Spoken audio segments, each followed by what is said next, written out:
Last video में हमने देखा कि बैक डोनेशन कैसे हो रही है। ठीक है, तो मेटल जो है अपना इलेक्ट्रॉन पेयर जब कार्बन मोनोऑक्साइड को डोनेट करता है दोबारा से, तो उसे बोलते हैं बैक डोनेशन।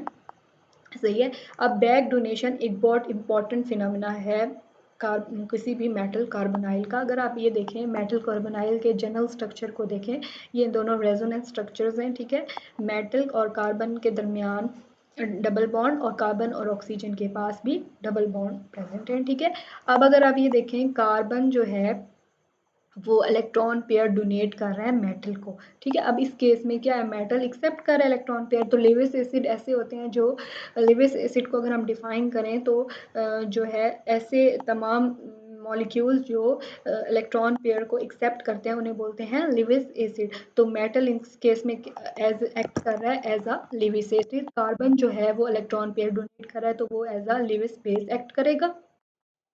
सही है। अब अगर हम सिर्फ ये दोनों ही जो है डबल बॉन्ड है। ठीक है, अगर हम इनको डिस्टिंग्विश करने के लिए देखें कि एक को हम बैक बॉन्डिंग बोल रहे हैं क्योंकि ये जो सिंपल पाई बॉन्डिंग नहीं है बल्कि ये बैक बॉन्डिंग के थ्रू, वही जो हमने लास्ट स्लाइड पे देखा है कि बैक बॉन्डिंग से ये डबल बॉन्ड बन रहा है और ये सिंपल पाई बॉन्डिंग है। ठीक है, अगर हम इन दोनों को देखें, इन दोनों का इनवर्स रिलेशन है। इट मीन्स कि अगर एक चीज बढ़ेगी, अगर बैक बॉन्डिंग बढ़ रही है तो जो पाई बॉन्डिंग है वो डिक्रीज होगी। अगर सिमिलरली पाई बॉन्डिंग इंक्रीज हो रही है तो बैक बॉन्डिंग डिक्रीज हो रही है। इट मीन्स कि अगर कार्बन और ऑक्सीजन के बॉन्ड स्ट्रॉन्ग होंगे आपस में, ठीक है, तो कार्बन और मेटल के दरमियान जो बॉन्ड होगा वो वीक हो जाएगा। सिमिलरली अगर मेटल और कार्बन के दरमियान ये जो बैक बॉन्डिंग है ये स्ट्रॉन्ग हो रही होगी तो कार्बन और ऑक्सीजन के दरमियान जो पाई बॉन्डिंग है वो वीक हो जाएगी। अब इन जो बैक बॉन्डिंग है इसको, ये वाला जो अगर मेटल और कार्बन के दरमियान जो बॉन्ड है वो किस बेसिस पे, किस पे डिपेंड कर रहा होता है। एक तो ये है कि ऑक्सीडेशन स्टेट ऑफ मेटल। सही है।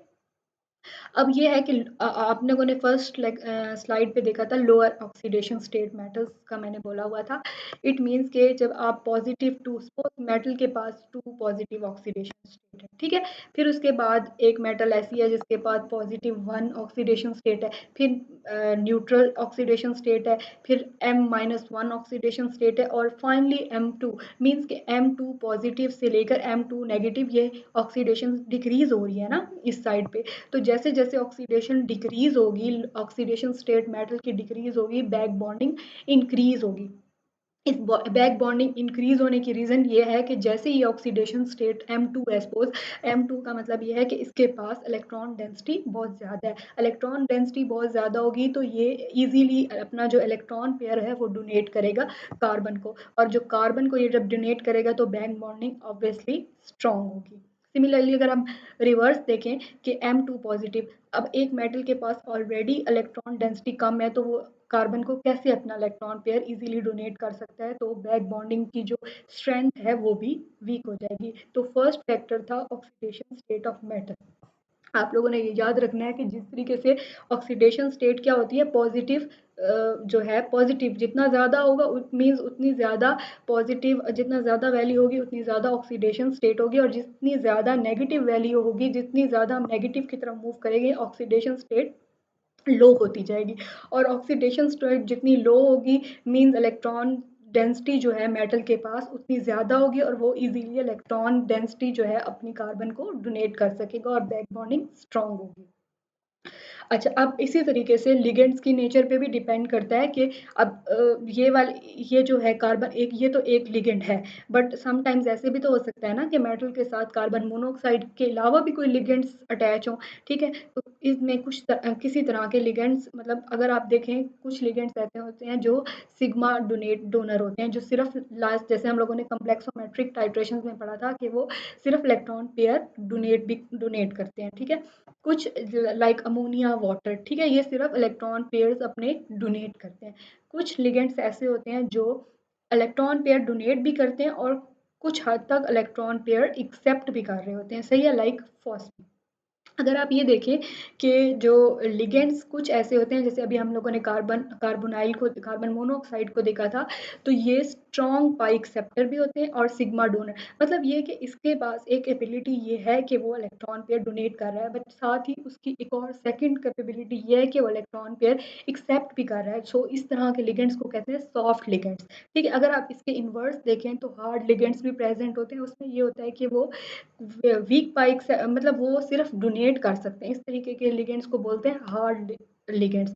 बट हमारा कंसर्न है सॉफ्ट लिगेंड के साथ, और सॉफ्ट लिगेंड में भी स्पेसिफिकली कार्बन मोनोऑक्साइड के। इट मीन्स कि कार्बन मोनोऑक्साइड जो है वो सॉफ्ट लिगेंड है। इस सॉफ्ट लिगेंड की जो बेसिस है वो ये है कि ये सिग्मा डोनर, सिग्मा इलेक्ट्रॉन जो है, सिग्मा पेयर ऑफ इलेक्ट्रॉन जो है डोनेट करता है। ठीक है, सिग्मा बॉन्डिंग बनाता है, और फिर क्या करता है कि ये मेटल से इलेक्ट्रॉन पेयर एक्सेप्ट भी करता है। तो इस तरह ये दो बॉन्ड मेटल के साथ बनाता है। अच्छा, अब मैंने अभी थोड़ी देर पहले ये बताया था कि बैक बॉन्डिंग और पाई बॉन्डिंग का आपस में इन्वर्स रिलेशन है। अगर आप ये देखें बॉन्ड ऑर्डर, अगर कार्बन और ऑक्सीजन के दरमियान बॉन्ड ऑर्डर इंक्रीज होगा, ठीक है, और नॉर्मली कार्बन और ऑक्सीजन के दरमियान बॉन्ड ऑर्डर होता है 3। अगर ये इंक्रीज होगा तो मेटल और कार्बन के दरमियान जो बॉन्ड ऑर्डर है डिक्रीज होगा। ठीक है, अगर एंड वाइस वर्सा कि अगर मेटल और कार्बन के दरमियान बॉन्ड ऑर्डर इंक्रीज हो रहा है तो उसके दरमियान डिक्रीज हो रहा है। बॉन्ड एनर्जी भी यही है कि अगर कार्बन और ऑक्सीजन के दरमियान वाले जो बॉन्ड की एनर्जी है वो इंक्रीज हो रही है तो दूसरे की डिक्रीज हो रही है। सिमिलरली अगर मेटल और कार्बन के दरमियान इंक्रीज हो रही है तो कार्बन और ऑक्सीजन के दरमियान की जो बॉन्ड एनर्जी है वो डिक्रीज हो रही है। सिमिलरली बॉन्ड लेंथ, अगर इन दो के दरमियान, कार्बन और ऑक्सीजन के दरमियान बॉन्ड लेंथ ज़्यादा हो जाएगी तो मेटल और कार्बन के दरमियान बॉन्ड लेंथ डिक्रीज हो जाएगी। अब जितनी ज़्यादा बॉन्ड लेंथ कम होगी उतनी ज़्यादा अट्रैक्शन ज़्यादा होगी और उतनी स्ट्रॉन्ग बैक बॉन्डिंग होगी। तो ये दोनों का आपस में, पाई बॉन्डिंग और बैक बॉन्डिंग का आपस में इन्वर्स रिलेशन है। अगर एक इंक्रीज होगी तो दूसरी डिक्रीज होगी। नेक्स्ट टॉपिक है हमारा 18 इलेक्ट्रॉन रूल, जो कि बहुत ही इंपॉर्टेंट है।